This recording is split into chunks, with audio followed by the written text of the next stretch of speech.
Welcome to the FMP Essentials Show. I am Dr. Yusuf Elyaman, your host, and I am thrilled to have you here with us. Whether you're a seasoned functional medicine practitioner or just starting out on your journey, this show is going to be a go-to resource for mastering functional medicine and making a real impact in your practice and community. Thank you for joining us on the FMP Essentials Show. Disclaimer: the information presented in this podcast is for educational and entertainment purposes only. It does not constitute medical advice and should not be used to diagnose, treat, cure, or prevent any disease or health condition. Any statements or claims made about specific supplements, nutrients, or other products have not been evaluated by the Food and Drug Administration. Supplements are not intended to diagnose, treat, cure, or prevent any disease. The views and opinions expressed by guests on this podcast are their own and do not necessarily reflect the views of the host or producers. We are not responsible for and do not endorse any statements made by guests. Listening to this podcast does not create a doctor-patient relationship and does not give listeners the right to practice medicine or provide medical advice to others. Only licensed medical professionals can legally practice medicine or provide medical advice. Always consult with a qualified healthcare professional before starting any new diet, exercise program, or supplement regimen, especially if you have a pre-existing medical condition or are taking medications. By listening to this podcast, you agree that you understand and accept this disclaimer. Now get ready to dive in and enjoy the show.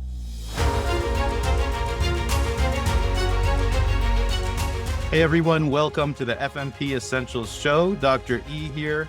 I'd like to welcome my good friend, Dr. Sanjay Bhojraj. Hey, Thank you. it is so awesome to be here and have this conversation with you. I'm so excited. I've been looking forward to this all week. So really the highlight of my week is hopping on here, talking with you, learning from you, jamming with you, and also teaching a lot of people, hopefully a lot about things they may or may not know about cardiovascular diseases. Oh, listen, I can already tell you that this is the first of what is going to be the most epic functional medicine practitioner podcast in the universe. So this is And this is the double O. first one. This is a history double O happening, episode. and I'm feeling the same. I'm feeling that excitement. All right, We're licensed with 001, licensed to treat, right? Licensed to heal. How's that? right.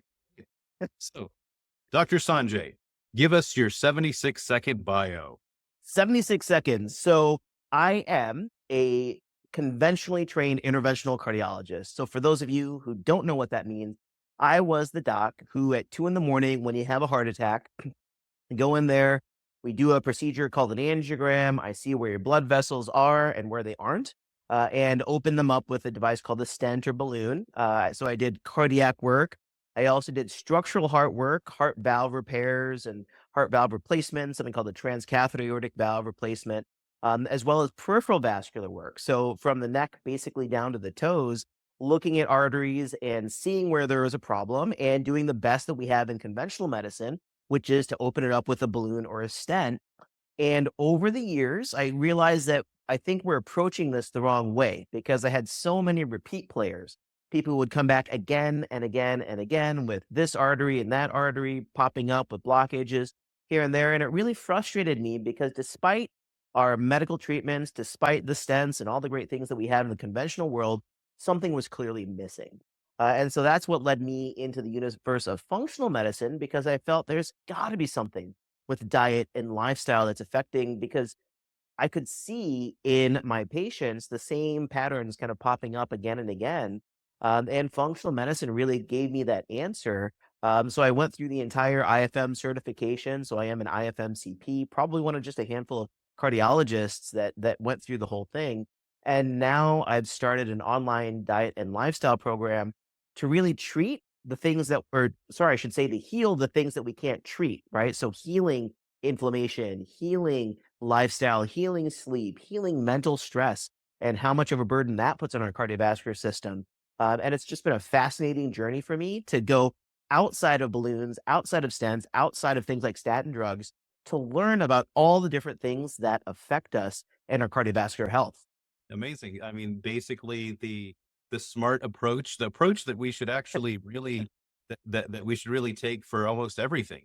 Let's figure out where we're even like from a practice management point of view, like instead of putting out fires, how do we prevent the fires from happening? No, that's great. And we've known each other over the years. And like I said, I'm very happy to have you here. And with that background, I think our topic for today, our deep dive topic discussion is going to be, you are the man for it, because who better to talk about coronary artery disease than an interventional cardiologist that is now approaching things, preventing preventing the clogging of the blood vessels Right. from in the first place. So if you look at the United States alone, approximately 1 in 4 deaths are caused by heart disease, by a heart attack.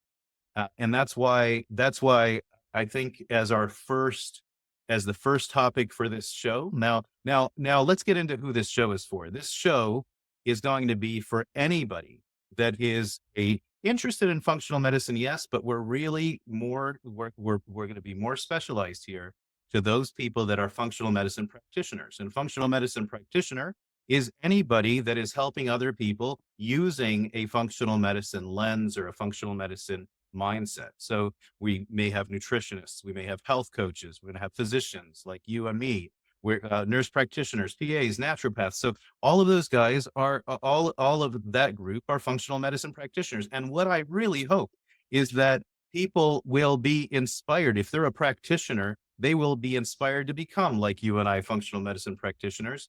And I really, really hope that people that were not even in healthcare will be inspired to be functional medicine practitioners. So with that being said, let's go ahead and start with the topic at hand. So tell me about coronary artery disease. And first, why did you choose this topic?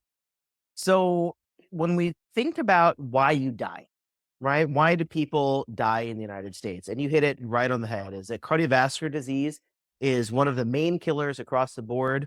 And I kind of look at cardiovascular disease really not just from the cardiovascular standpoint, but also cardiometabolics. So now you're adding in statistics like, 2 out of 3 people in the United States are insulin resistant or diabetic, right? And we've known for years that diabetes is such a huge risk factor, but now we're seeing kind of along the spectrum how much of an effect that has on your cardiovascular health.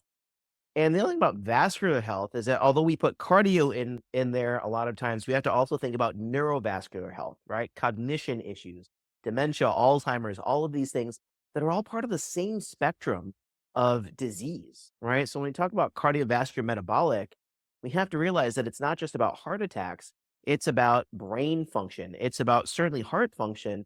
It can be about keeping your legs and not needing amputations because of vascular insufficiency down the road. And then when you kind of put that umbrella, this is a huge source of morbidity and mortality in the United States. And as an interventional cardiologist, again, it was just where my talents lied, is doing these procedures. But now, we really have to think of vascular health, cardiometabolic health in a whole different framework. And that's why I love having forums like this to talk about that, to help maybe open people's minds up. Because I think one of the things that functional medicine taught me is nothing exists in isolation of everything else, right? So if you've done the training, you think about the microbiome, and this was one of the things that one of the lessons that I had from my functional medicine training was I thought I could just do cardiometabolics and be done. But then as you learn more, you realize how much the microbiome is at play with your cardiovascular health. You realize how hormone health affects your cardiovascular health. You realize how environmental toxins, can affect your cardiovascular health. So it's really, we have to kind of crack our brains open, open our bandwidth and realize there's a lot more going on here than just a statin deficiency or a blood pressure issue, right? Right. So Which actually brings us to, so if you look at coronary artery disease is the coronary arteries are the blood vessels that bring the blood supply to the heart, which brings oxygen to the heart. And coronary artery disease just basically means that those blood vessels are clogged, right? They're clogged up, and your job would be go in and pop those bad boys open or put them on medicines to kind of stop it from getting worse. But I think what you alluded to is that not only is it, that process doesn't only affect those coronary arteries, but arteries throughout the body. it's And since basically the blood vessels interface and are connected, our whole body is connected to each other with the blood vessels, either our arteries or veins. That's how we're sending messages back and forth. And I think what you're alluding to is that it's not just the coronaries, that it's the whole body, right? it's If everywhere. it's And affecting.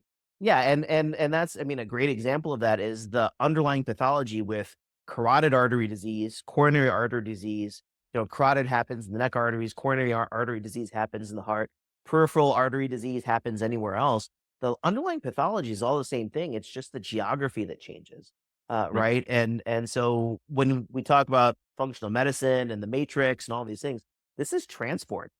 I mean, this is the roadways. Think about what happens. I'm from Chicago, and I think about what happens in a big snowstorm, right? When the roadways are blocked, well, everything kind of grinds to a halt, right? And so similarly, when you've got blockage in your arteries, no matter where they are, it leads to a lot of other problems for sure. So let's talk about it. So one of this, we definitely don't want to know we have it, or we don't want someone to know they have it once they've had that stroke or heart. Because what happens, it clogs and clogs up and clogs up, and eventually it can get to this point where it pops, and it's that popping.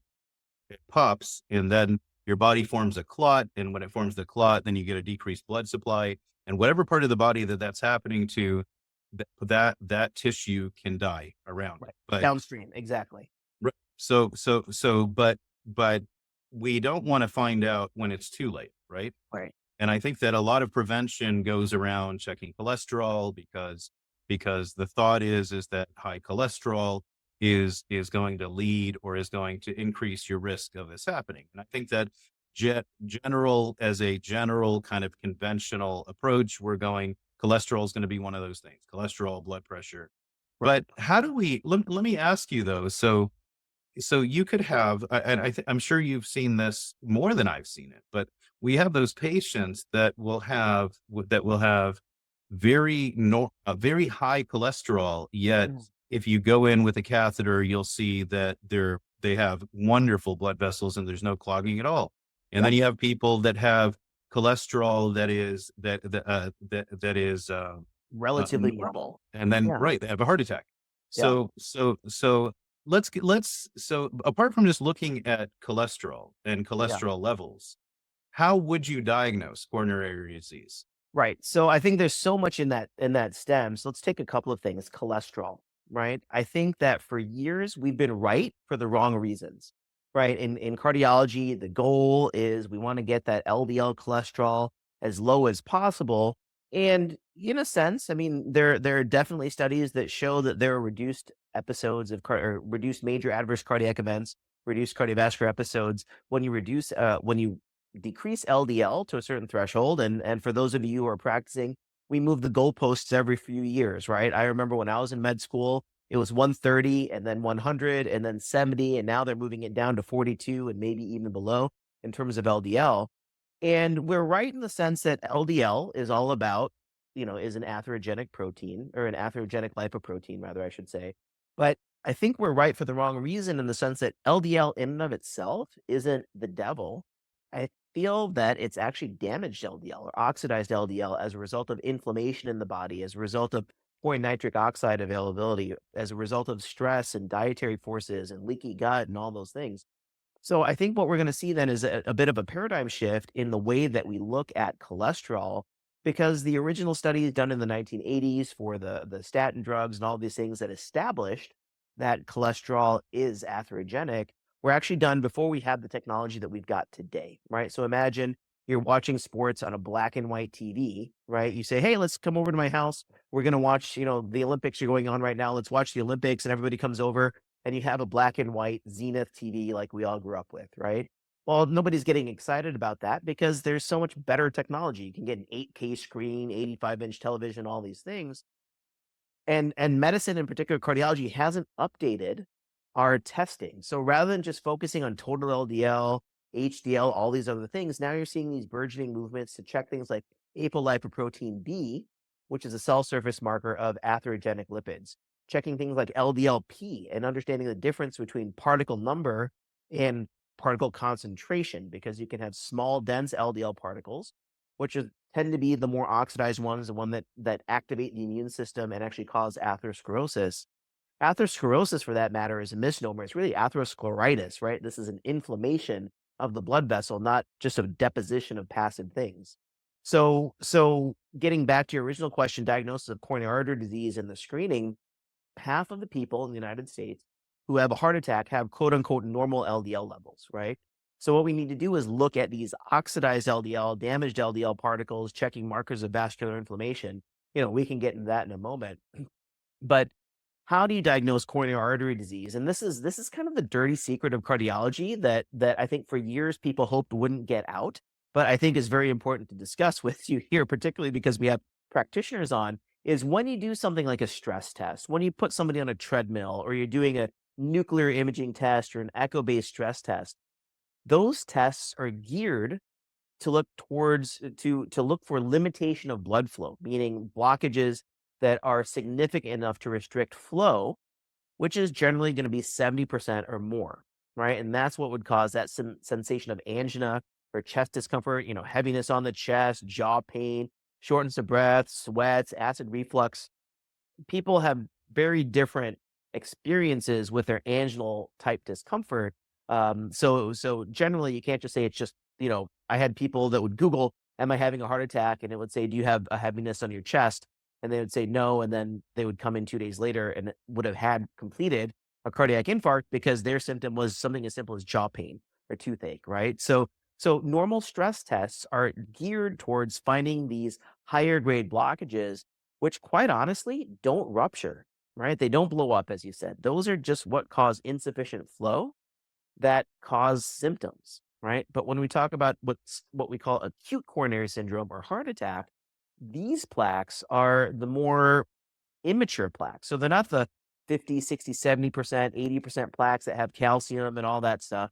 These are immature plaques, 20, 30, 40% that have what's called a thin fibrous cap that are prone to glycocalyx damage. I know that you talk a lot about the glycocalyx. So glycocalyx disruption, just mechanical disruption at points of flow separation that cause erosion that then exposes those compounds, those subendothelial compounds that cause thrombin to activate, right? That cause blood clot. So let me jump in here. So basically what you're saying is that the testing is to see if it's tight enough to decrease blood flow, right? That Right. blood vessel is so clogged, but you're decreasing blood flow, which usually will cause a symptom, pain in whatever area that's happening. But the challenge is that you could pass a stress test, which is actually mind-boggling. You can go in, you pass your stress test, and you're like, I got my clean bill of health. I am doing great, and then walk out and have a heart attack. And it happens Because what's happening, like you because said, we're testing for the wrong thing, right? Or we're assuming the wrong solution or the wrong answer to the incorrect question, right? And that's where it's so confounding, and that's why it is a very confusing thing for people. And that's where I think we need to look at biomarkers. We can talk about biomarkers. We need to look at kind of alternative testing, AI-based testing that's available now that I'm in love with, and really get a better sense of, before a problem exists, how at risk are you, right? So a lot let's of take things it back. Let's take it into the blood. I'm very interested in the AI as Yeah. well, and how to use AI in your field. Yeah. But let's take let's go back. So basically, regular LDL, regular bad cholesterol, or what they usually call bad cholesterol, really is just a carrier. Right. That carrier plus other carriers are going to have that ApoB. You mentioned ApoB on them. Right. And those carriers those carriers are taking cholesterol to the different parts of the body because you need cholesterol. Without cholesterol, Right.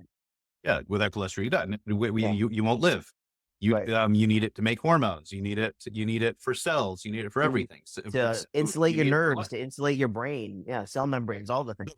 So now they're just looking at this LDL, but like you mentioned, that because the LDL does not tell you the size, it just kind of gives you a Right. volume, how much LDL you have. And what you're saying is that there are other forms of cholesterol. There's other things that you can look at that are really higher risk of causing that. So why don't you, for the providers here, Yeah. why don't you tell me, if let's say that you are working at you're working at the VA and you have limited testing that you can do.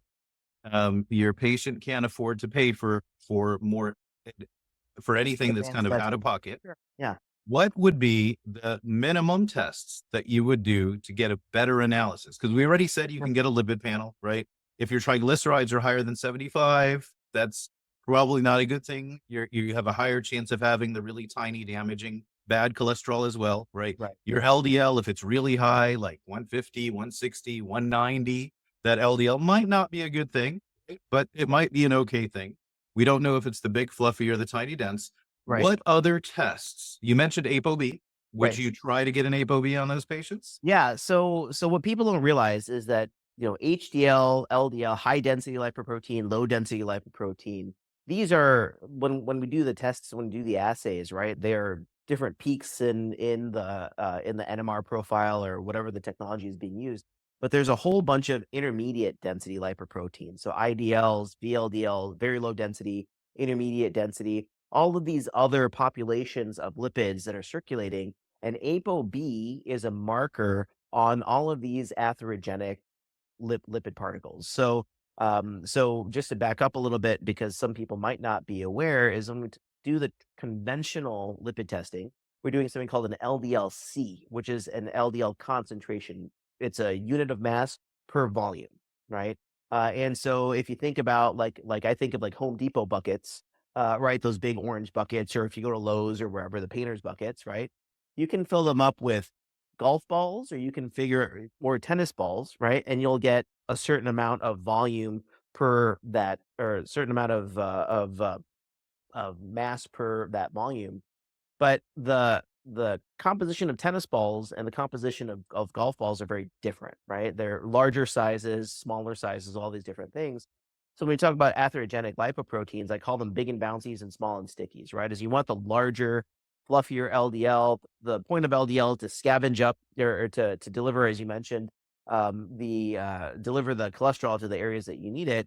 The larger LDL particles, the bigger buses then, are less likely to get through the wall of the arteries and cause atherosclerosis. The small, dense LDLs that tend to be more oxidized are more immune active, and those are the ones that get sucked in. So in the conventional testing, we don't really have the ability to discern small, big, big and bouncy, small and sticky, all these intermediate ones. So apolipoprotein B is a pretty cheap test. I mean, I think it's maybe $5-10. And I haven't worked in a VA system in years, but I would be surprised if it wasn't on the VA formulary, where you can get a better sense of, if this apolipoprotein B is high, well, then I probably have a lot of small atherogenic particles. You mentioned using your triglycerides. Triglycerides are a great marker, right, of metabolic disease on top of it, and it shows this propensity towards smaller, denser LDL particles. Right. So if you have a high ApoB, and let's now start telling the practitioners, because what I'd like them to have is that here are the bare bone tests that I'd like to do, right?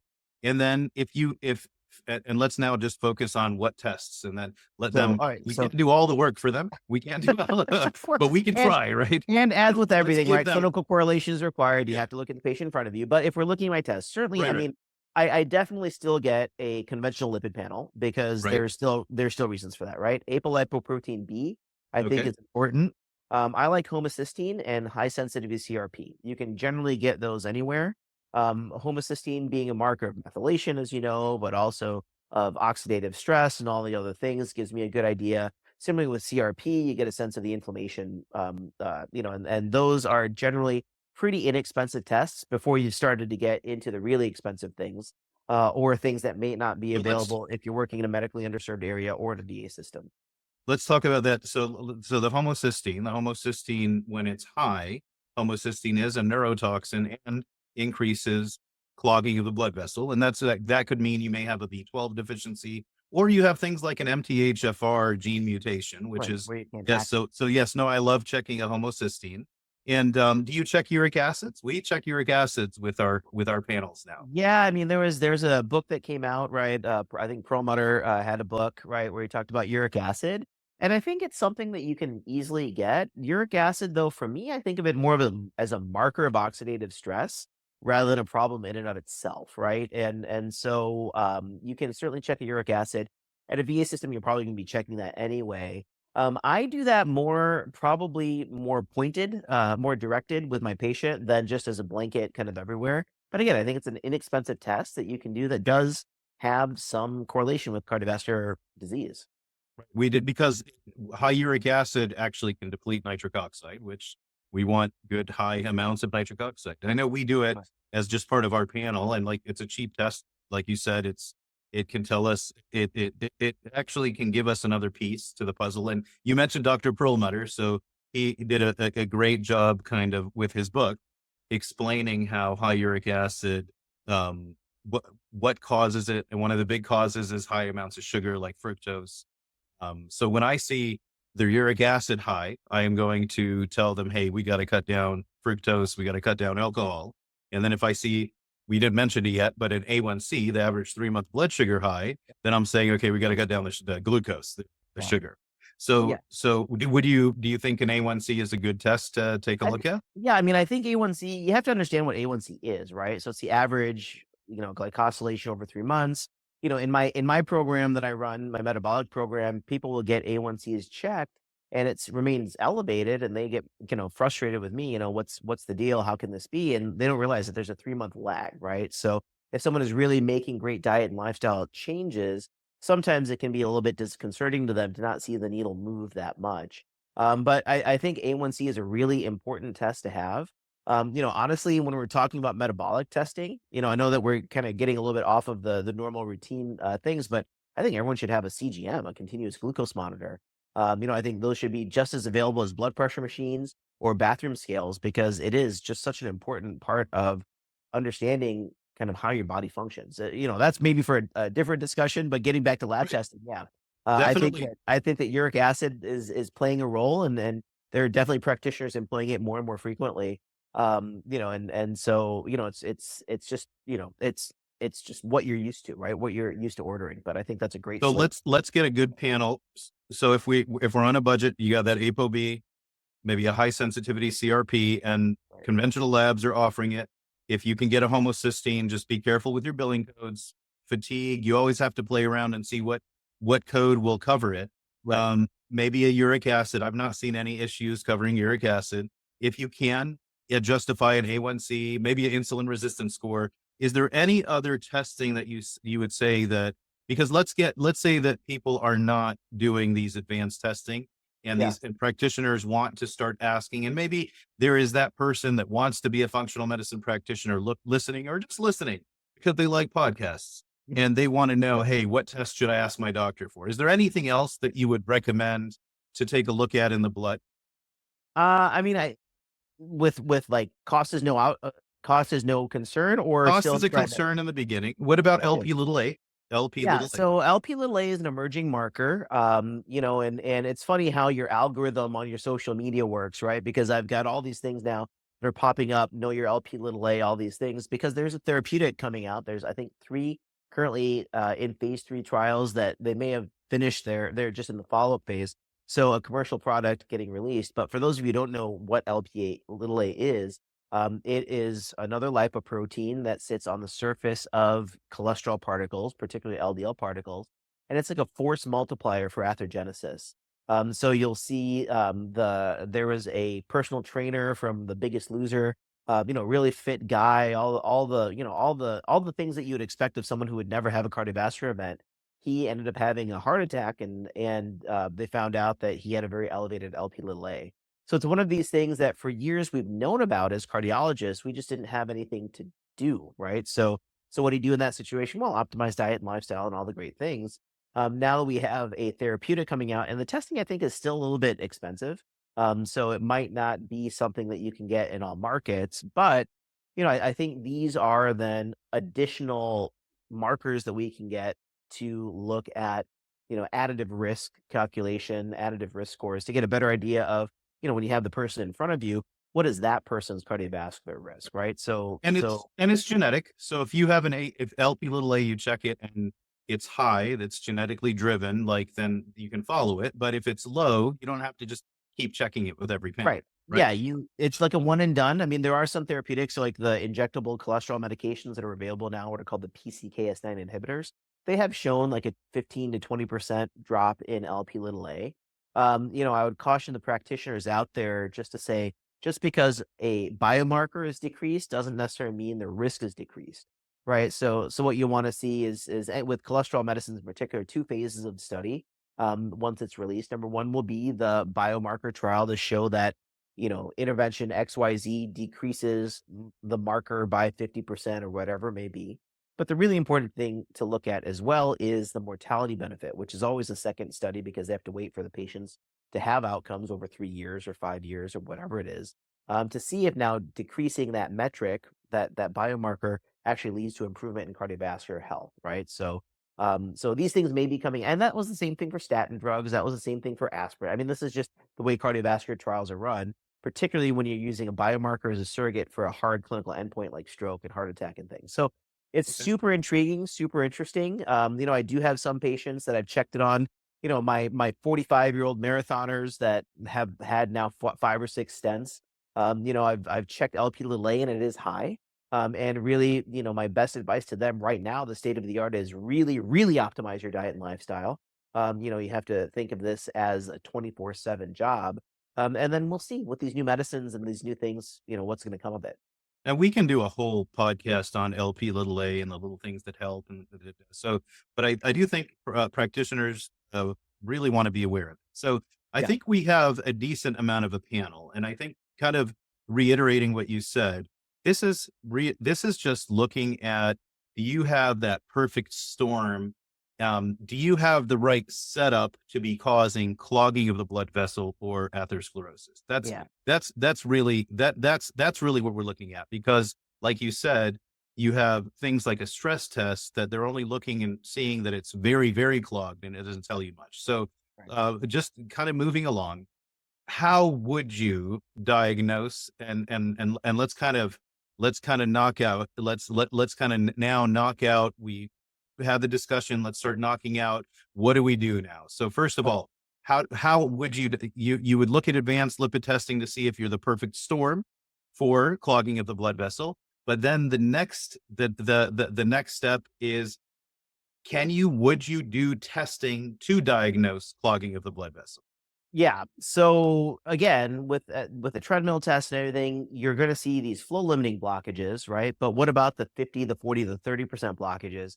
And that's where I think we have a lot of really cool movement. Calcium scores would fall under this category. For those of you who are aware of what a coronary calcium test is, it's a low level CT scan or a low X-ray dose CT scan that looks for calcification in the arteries, calcification being a marker of vascular disease. And again, as we talk about hard plaque and soft plaque and calcified plaque, you can get lulled into a false sense of security because you can certainly have a low or very low calcium score and have a lot of what we call soft plaque or non-calcified plaque. So some of the newer tests that are coming available, at least in the cardiac imaging world, are these AI-based CT scans that you can do, and you can just Google it by name. I won't say the name here, but where you're actually imaging your arteries and you're seeing not just the calcified plaque, but I think more importantly, the non-calcified plaque, which is really the stuff that diet and lifestyle interventions improve significantly, right? So now, for instance, me, I'm 48 years old, 47 years old. After 21, it doesn't really matter, right? But I'm kind of approaching 50, and and I have a strong history of cardiovascular disease in my family because I'm Southeast Asian and that's kind of how we roll.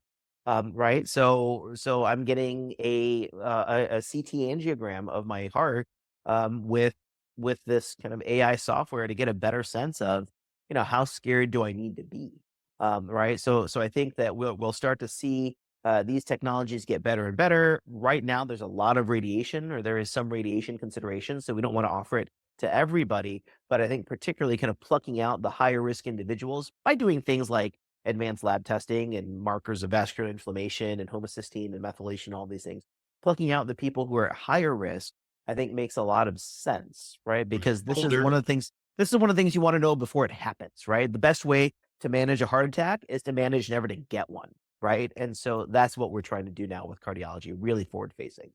So now you've done advanced lipid testing, you've done regular testing, you've done advanced lipid testing.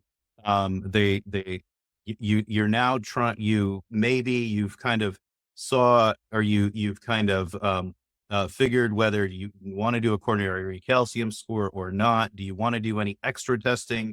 Do you want to use one of these? Do you want to do a coronary CT?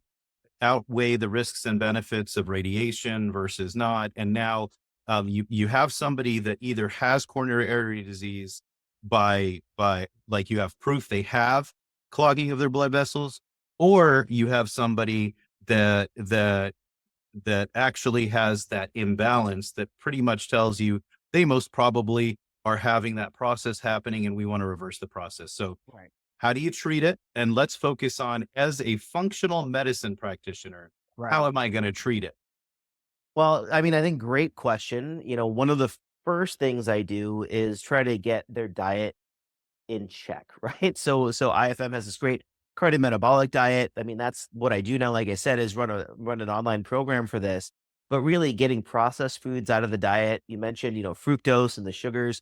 Not that sugars are evil, because no macronutrient or molecule is inherently good or evil. It's just when we have too much of something one way or the other, right? So getting them on a whole food diet, not necessarily plant based. I think plant heavy, but you don't have to be vegetarian to employ the benefits of eating well. Alcohol, I think, is certainly something, and that's probably, I live here in Orange County, California, and the single biggest deterrent for people is when I say, well, during the course of the program, which is about 12 weeks long, that you can't drink, and you'd be surprised how many people feel they can't give that up. But getting that out of the body, getting the sugars out, and really kind of getting all these chemicals out of our food that our bodies were never designed to eat, right? Food should taste like food and should look like food, not be some powder that you put in water and reconstitute and drink for greens, right? So I think that's a big thing. In terms of lifestyle, I think the single biggest um, shift that I make in people's lives is really helping them focus on sleep. Right? Sleep is that part of your life that you need. You can't just go forever, but your brain needs it to reset. You have to get rid of the metabolic kind of waste of the day. You need increases in brain-derived neurotropic factor, right? To kind of heal. I was at a conference recently. They described BDNF as miracle go for the brain. Right. So you need all these things, and we just really shortchange our sleep. And a lot of it is just because of occupations. Like when I was an interventional cardiologist, for instance, I think I was probably averaging 4 to 5 hours of sleep a night. And that is just not compatible with long term. I mean, there's long term living, right? There's studies that have shown cognitive issues and higher risk of cardiovascular events from not sleeping enough. So it's certainly. I'd like to comment on the sleep. I remember this was years ago. The years ago, I was seeing my patients and just was dragging. I Yeah. was kind of going through the motions. Like you personally. I personally, yeah, no. And I was like, man, what am I doing? I got to get through this day. What's happening to me? And I actually came to, went and sat in my office here, and I'm like, oh my God, I'm in pain. And, fibromyalgia. So fibromyalgia has fatigue, and it also has different pain points. And I don't have fibromyalgia, but I treat a lot of patients with it. And I start feeling, and I have those pain points, and I'm like, oh God, do I have fibro? Like, what's happening to me? And then I reflected and I realized what was going on. And the problem was Star Trek. I was rewatching all the reruns of Star Trek all night, and I would sleep a couple hours and then Yeah. wake up and go to work, and it caught up to me. But I'm really glad. So I just watched it a little bit earlier, and I was okay.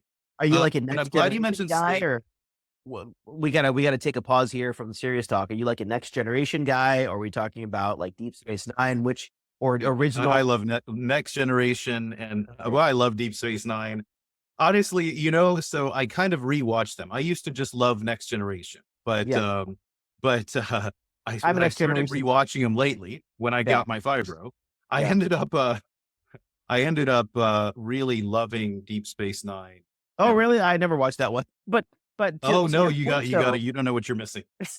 to your point though, I think you don't realize how insidious this stuff is, right? Because like on the streaming platforms, they'll have this next episode in 5 seconds kind of indicator that pops up, and you're like, oh, you know what? I'll just watch another episode, and I'll just have a second cup of coffee or a third cup of coffee at work. And that's what happens a lot of times, is that sleep is one of the easiest things to shortchange. And you just feel like, oh, I can just, whatever, I'll just get through the day tomorrow and I'll make it up on the weekend. But sleep doesn't work that way, right? So I'm Right. glad that you learned that about yourself. But I wonder how many people that have chronic headaches, chronic pain, all these issues are really just getting inadequate sleep. Sleep. So the two big I've seen, sleep and dehydration. And I'll Yeah. tell you what's sleep apnea is pretty rampant.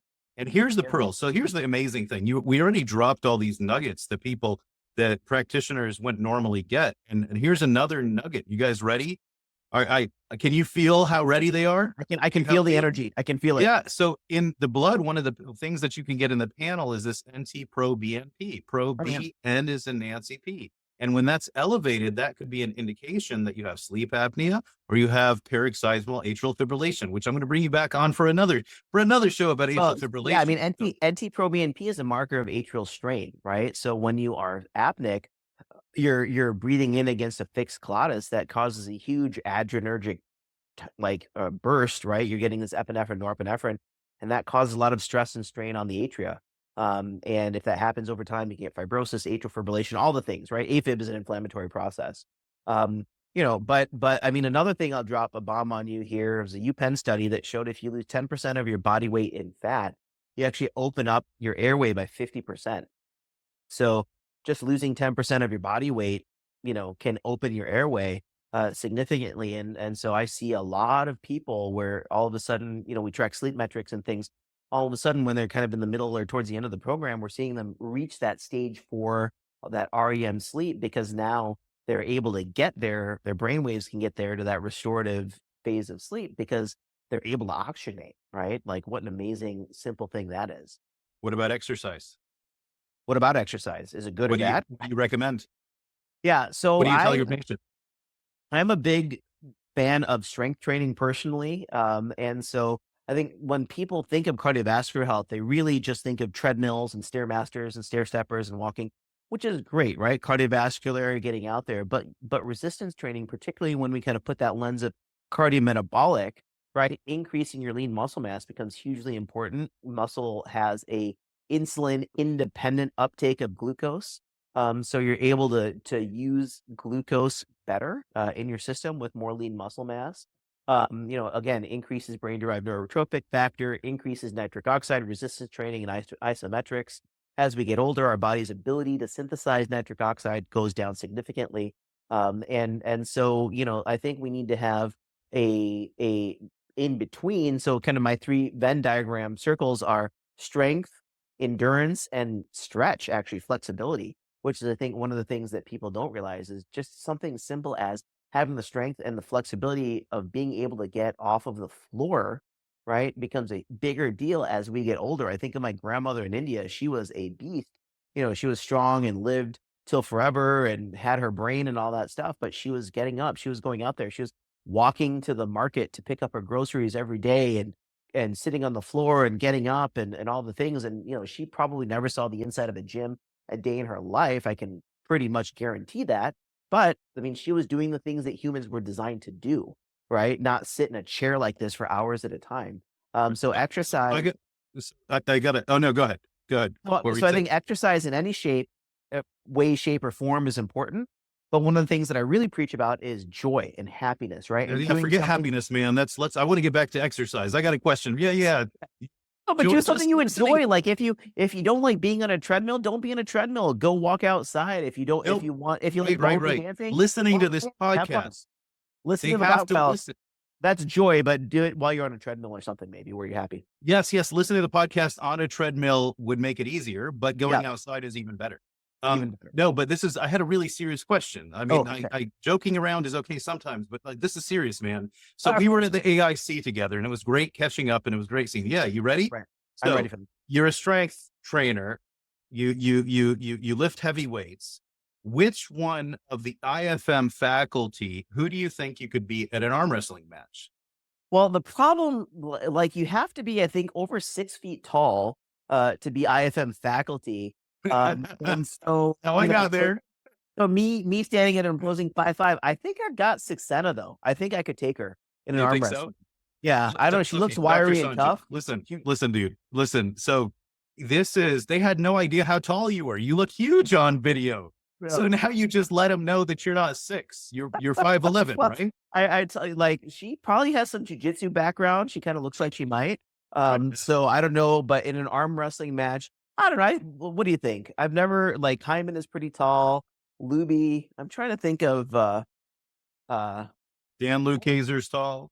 you know what? You know who I'd enjoy though, who I think would be hilarious, is Bob Roundtree. I don't know that I'd be able to beat him, but I bet he would have awesome stories the entire time we're arm wrestling. So that's who I'd Okay. like. That's who I'd Well, like it's to arm wrestle. I will set it up. I know those guys. I will try to set up the match. All We can right, do you're it going live. down, Bob. All right, so let's go back. Let's go back to treatment. So you mentioned That's the your lifestyle treatment. things. Yeah. Absolutely. We So, work on, so we call it functional medicine, the bottom of the matrix. right. Now, what about statins? Are you putting Yeah. people on statins? I am, so when we talk about statins, we have to realize that there's really a couple of different patient populations here, right? So there's the primary prevention and what's called secondary prevention. And our practitioners, this is something you heard of. We'll start with secondary prevention are people in whom events have already happened. They've had a stroke, they've had a heart attack, they've had bypass surgery, they've had a stent. Being kind of someone who lives on both sides of the equation, I still treat a hard event as something that you can't get back from. I'm not saying never, right? But those are the people where I tend to push statins a little bit more. I don't think that statins are inherently bad. I do suspect that they're overused a bit, particularly because we're not really optimizing diet and lifestyle. But I'm not ready to just throw them out wholesale, right?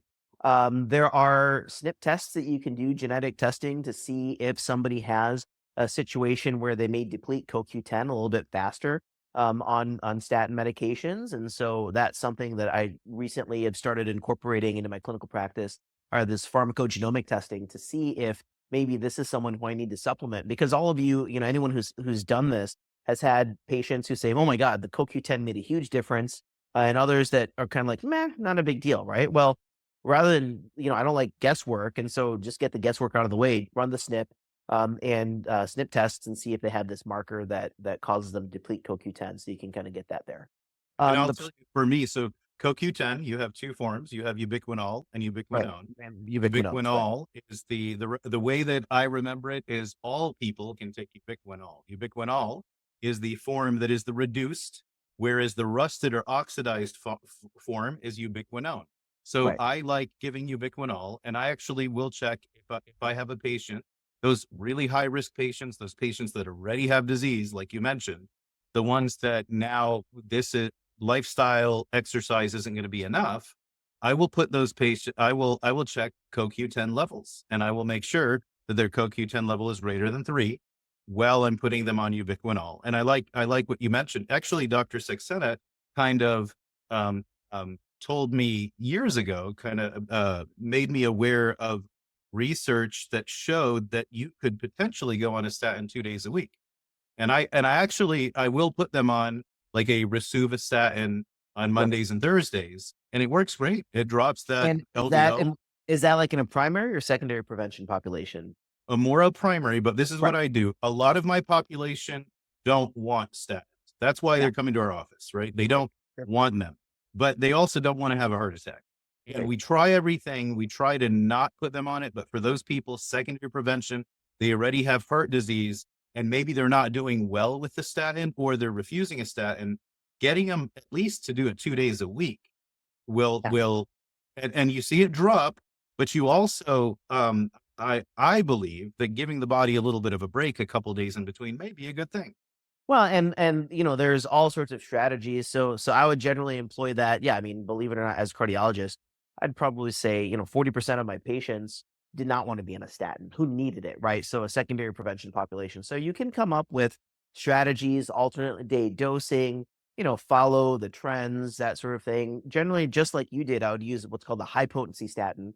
So either a Torva or Rasuva in that situation, because those are the ones that are really kind of to have the greatest benefit. Now, though, we also have all these other kind of classes of cholesterol meds that we can kind of pop into. But getting back to our original discussion, the primary prevention patient, the worried and well, the 40-year-old that doesn't want to have a heart attack like his dad when he was 50, right? I think that's the more challenging patient population, because you really don't have a crystal ball to know, if Mr. XYZ or Mrs. XYZ in front of you is the one out of that low risk group, right? That's going to have the cardiac event. So that's really where I think diet and lifestyle makes a huge deal. And I think that that, if you've ever like laid tile or anything like that, you have a 1 degree, you're 1 degree off at the beginning of the hallway, 30 feet later, it's going to be 4 or 5 feet, right, of error that you've got to deal with. So very similarly, when we're talking about these primary prevention patients, I really stress, right, these diet and lifestyle interventions, because that's what's going to keep them on the straight and narrow path. And that's going to help them avoid the need for secondary prevention medicines later on. And of course, you can never guarantee someone's not going to have a heart attack. And, when we talk about coronary disease, we haven't even talked about environmental toxicities. We haven't talked about stress, hormone imbalance, like all these other things. So it's not just about cholesterol, but the diet, the lifestyle, all these things that we can implement, I think, in that younger population, which generally a primary prevention population is going to be, can have serious impacts. I mean, I've seen people just through diet and lifestyle drop their triglycerides by like 200, 250 points.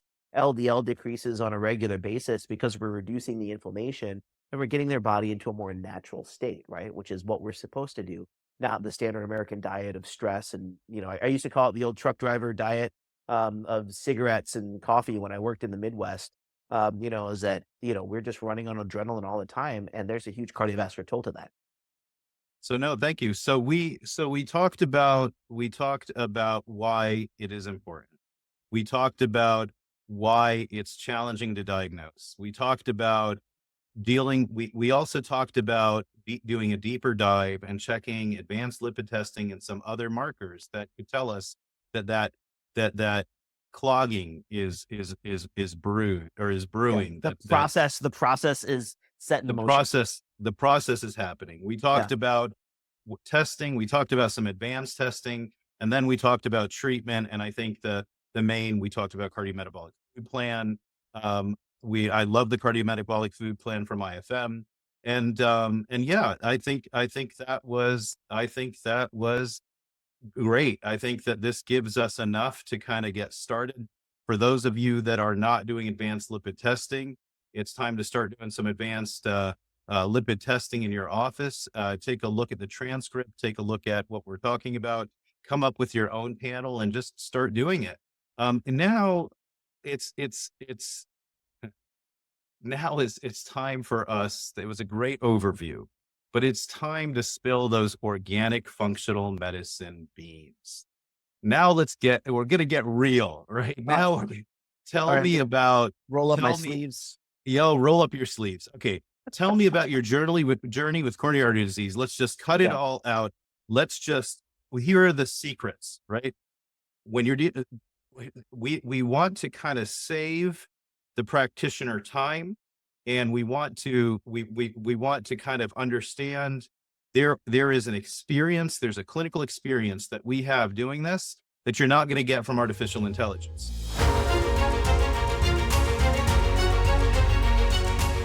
To unlock additional premium content, including the deeper dive in this clinical topic, leadership and speaking tips, charting and efficiency pearls, and business mastery as a functional medicine practitioner champion, be sure to check out our mastermind and other membership programs at www.fmpessentials.com. Hey everyone, we hope you're enjoying the FMP Essentials show so far. Pretty amazing, isn't it? Remember, if you're part of our mastermind, don't miss out on our exclusive bonus clinical content. That's where we take a deeper dive, look at personal experiences and real-world insights that you can't just get from a book or from looking on AI. It's where we really get into the nuances that make a difference in your practice, the experience of the guest of our show. Thank you for watching, and we hope you enjoy the rest of the show. What are you studying or what are you working on that you're just excited about? Yeah, I mean, this whole, universe of cardiometabolics, I think is huge. It's something that has been neglected for a while because you've got endocrine here and cardiology here and kidney here and all these different things. So, it's really, my voice hits a different kind of tone when I start talking about what I get to do now as opposed to being in the cath lab, which I definitely enjoyed. But I think, again, dealing with cardiometabolics, diet, lifestyle, all these things, which is just basically the functional medicine approach to this, really has an impact. And now we're seeing that out there. So that really is exciting. And it was a bit of a leap to leave conventional practice to do this full time. But I'm not burned out, right? Like I feel like I've got purpose. I'm doing things that I want to do. My kind of the person I want to be and the person I am are now the same person, right? Which is great, right? We should all be so lucky in life. So I think that's that. In terms of philanthropy, and kind of making an impact, the remarkable thing is how easy it is to get involved. I think a lot of us think that, oh my gosh, I have to be some, Greta Thunberg or Nobel laureate to kind of do these things, but really you can get involved. One of the groups that I got involved with recently is called the a Human Longevity Project, which is really kind of focusing on longevity and health span, the Health Span Action Network. That's what it's called, the Health Span Action Network, to really focus on the idea of health span and remaining healthy as long as we can, not necessarily living longer, just living better. And that, has put me in audiences and in rooms and on Zooms with people I never thought I'd have the opportunity to meet before. And it was literally just I met somebody at a conference. I said, "Hey, would you need someone to help out with this?" And we got on a Zoom and they, are like, "All right, well, what are you interested in? Are you a good public speaker? Are you comfortable? All these things." And it's led to some pretty cool opportunities. But I think the other thing to realize is the impact that you have doesn't necessarily need to be global, right? Just making your own place better, right? Your own town better, your own hospital systems better, is a huge and important impact as well. It Um, is. I like what you mentioned. You mentioned that you were able to meet people that you wouldn't have otherwise met. I think that when it comes to when we it takes a sense of it takes a bit of gratitude for that to happen. And I believe gratitude is what it's all about. Gratitude and love. Just getting real with it. And I think that what's interesting is that when you stop thinking about yourself and you start thinking about others and making an impact, the whole world changes. Everything, the way that you deal with people, the people that you meet change. Now it's not, I'm trying to get you to buy something. You're trying to get me to buy something. I'm trying to get you to, no, we're all working together for a greater good. So let me ask you, so on a larger, a global scale, when it comes to helping, yes, we can help, we can get involved in local community activities. There's various ways that we can work kind of together. But are there any organizations that you just think functional medicine practitioners and just, practitioners in general should really be donating money to?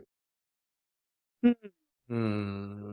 Well, I mean, I donate to IFM, and I think that, for me, you mentioned gratitude and kind of one of the things that I keep thinking of, even when you and I met, is, when the student is ready, the teacher appears. And it's amazing to me how I kind of backdoored into the functional medicine universe, and it's exactly what I needed at the right time. And I think definitely maintaining that humility, but that gratitude for the opportunities that, I mean, I give to my schools and all that stuff because I wouldn't be here today without the people that taught me. But I think like donating to IFM really for me kind of makes me feel that, what, they can give it to a scholarship to like a med student, to attend the conference or whatever it might be, however they use that, really is impactful. And so I'm happy that I do it. Um, And let I me don't just work. talk about the IFM thing. Yes, I am teaching faculty for IFM. I don't, it is a non-for-profit. And I'll tell you the amount of time and effort and work and money that it takes to put on these trainings Yeah. to make sure that it's real science, that it's not just, it's backed by, it's evidence-based. It takes a lot. It takes a lot of hard work. I play a small part in teaching, but I really like that. I like the encouraging. As a matter of fact, if you're listening to this, just whatever you can, go help IFM out. Yeah, I mean, they, really trying to change the world. And they're the ones that allowed me my path to change the world, right? Like with the knowledge that they gave. So I think that's important. We do some animal charities and things like that. And certainly I'm of Indian origin. So, donating through our religious network, our temples and things, I think makes a huge impact. But, one of the funny things about philanthropy and giving in general is it feels better to give, right? Like in a weird way, it makes your gratitude increase by giving rather than receiving, right? And there's like a secondary gain or tertiary gain to that, but it's really leveraging your ability to make an impact by giving to organizations that do good, right? So whatever that may be for people, like I know the ones, like I mentioned, a couple of them. I give to my school, my kids' school, and kind of local charities and things. But just I think a lot of this, Yusuf, is just figuring out your why, right? Your what motivates you, what drives you, what you want to do with your life. And a lot of people don't take the time to achieve clarity in that. And so that's how they kind of blink, and all of a sudden you're 50 years old and realize that you haven't done anything. So you go out and buy a expensive sports car or whatever, with that midlife crisis. But if you've got clarity of vision, focus, do the hard work, take the time that it takes to figure that out, dude, like, I mean, this has been probably one of the more stressful years of my life, but it's also been one of the most fun years of my life because I'm finally doing kind of what I need to do. And I feel that I'm kind of I'm the one in charge, right? Um, and sometimes that involves taking a big leap, right? My partners in my previous practice think I'm crazy for doing what I'm doing, but they appreciate that I'm taking the risk, right? And maybe it goes well, maybe it doesn't. I don't know, but at least I know that I'm living life on my own terms, and I can't tell you how amazing that feels. Well, listen, I can't confirm that you're not crazy, but I don't think that that's why you would be crazy if you were.